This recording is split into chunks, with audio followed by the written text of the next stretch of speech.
Yeah, look, Elise's and Branthwaite's, players like that being added to this squad this summer. I'm really excited about it, if I'm being honest. I hope we're able to pull people like this off. I really do. Do you like this approach? Do you like this? I don't like this approach. Is getting the players before deciding who the manager is gonna be. It doesn't matter who the manager is. That's the beauty of this approach. So for me, when you look at the other points in this, style of play is going to be set by the technical director. So therefore, he's already in. You don't need a manager. Yeah, I disagree with that. Yes, yeah, I don't. Because the club, for me, the club has got to know how it wants to play. And then you hire a head coach to make that work. For instance, I know how I want my content to look before I have an editor. I tell the editor how I want the videos to be edited. Yeah. I don't. The editor can come in and go, I'm going to do what you've said, but if I add this and change that little, like there is room. And if you read the rules, if you want to call them that, it does say here that the manager gets to select what positions need to be strengthened. Ineos will then send a list of the potential signings to the manager, and he gets to pick which ones. So there isn't no input from the manager, but it's a club standard. The reason why the club standard needs to remain is, let's say we go and bring in, say we get De Zerbi this summer. Yes. In fact, no. Let's say we stay with Ten Hag, so we don't trigger anybody.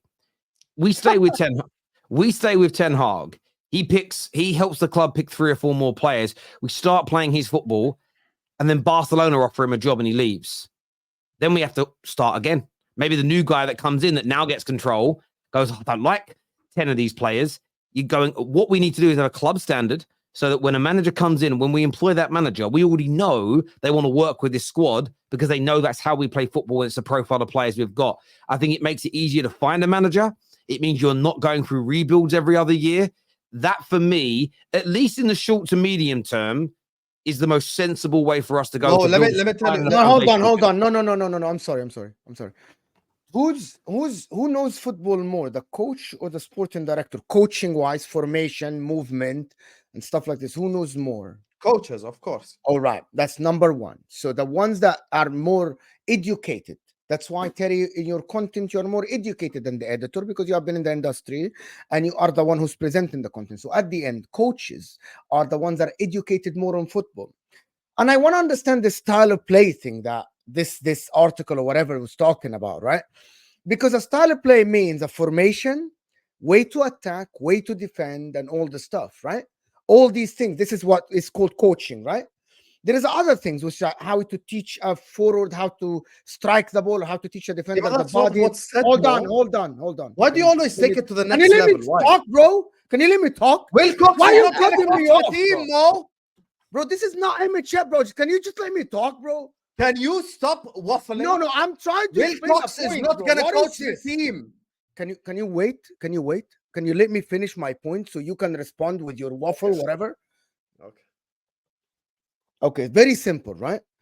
Pep Guardiola is the one who decided who he wants to play, and the club said, we like your way. Come in and establish that. We'll help you with the players. Jurgen Klopp came in. He didn't have a say in the transfers because he doesn't know. He has a bad idea. Correct. But he's the one who said, I want to play this brand of football. Can you help me establish that? But your scouts and your data and all the stuff. But he's the one who came, and everything changed at the club. The club didn't tell Jurgen Klopp, by the way, you're coming in to play this way. The club didn't tell. So Mo, so there's a few things there. Let me just sorry, I'll come to you in a second. You get my point, right? I totally get your point, but that's because you're doing a few things here.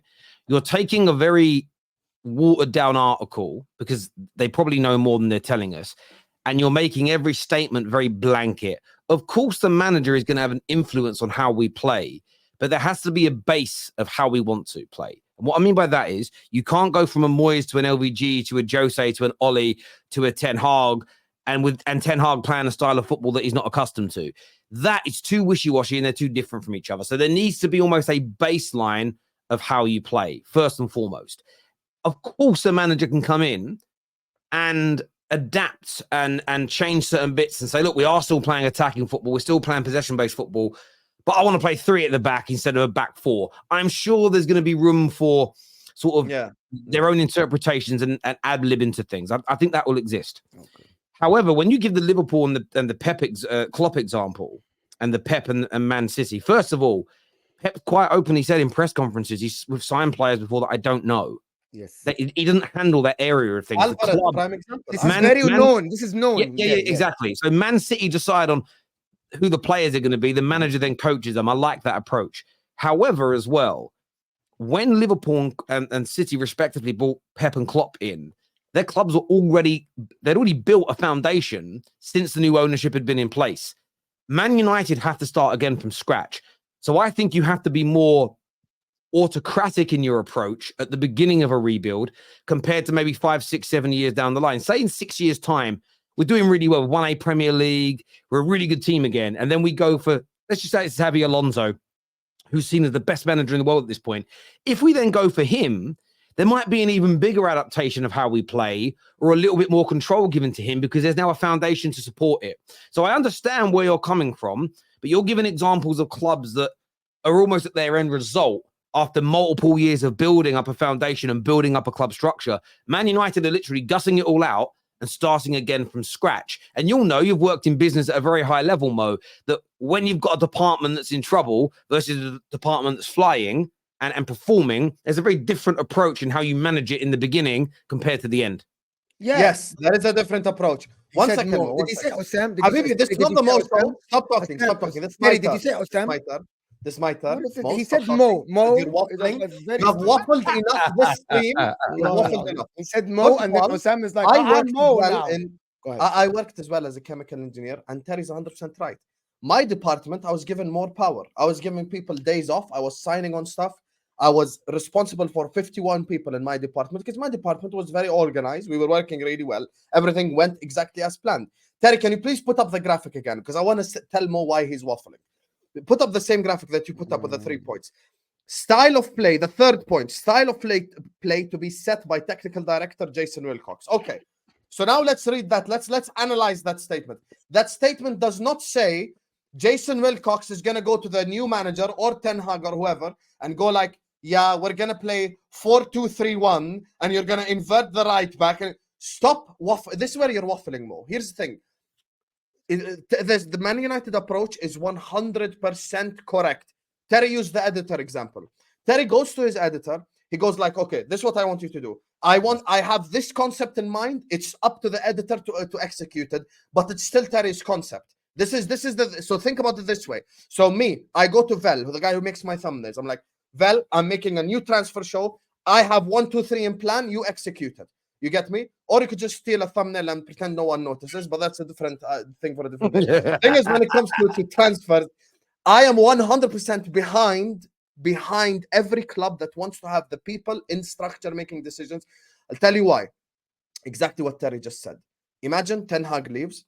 Imagine it's Potter. Imagine it's De Zerbi. Imagine it's any manager. If you have a specific structure and style, it works.